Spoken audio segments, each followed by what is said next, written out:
So I'm wondering what the role of creativity is in making your brand distinctive, and then more broadly, like enhancing customer experiences. And how do you think about it both for the LinkedIn platform and off of LinkedIn? If you think about, okay, we invest in advertising, we deploy advertising, and we hope that it will persuade a customer to choose our product or service over our competition. Your ads need to be able to do, you know, I'll say three things. It needs to capture attention, meaning it needs to be noticed.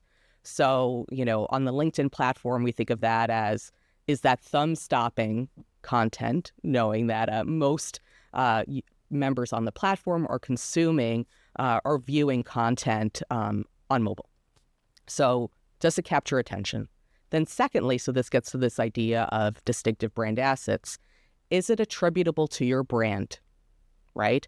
In the instant that a potential customer is assessing an ad, and we live in a world that we are constantly receiving messages from advertisers, news media, in my case, WhatsApp groups from, my son's preschool, constantly getting messages that, I need to be able to register. It's captured my attention. What is it? Has it built an association? So is it attributable to your brand? That's the second thing.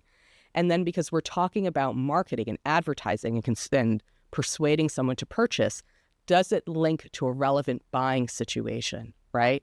So sometimes it's easier to think about this in terms of consumer categories that we touch or that touch us all, every day.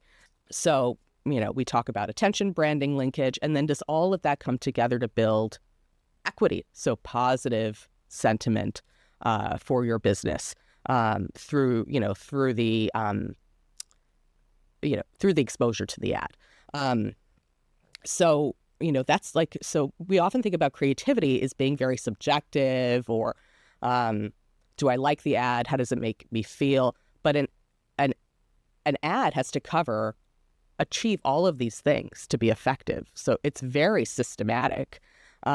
We call this at the B2B Institute the ABLE framework. So, if you have ABLE branding, it's attention grabbing, it drives brand association, it links to buying situations, it builds equity.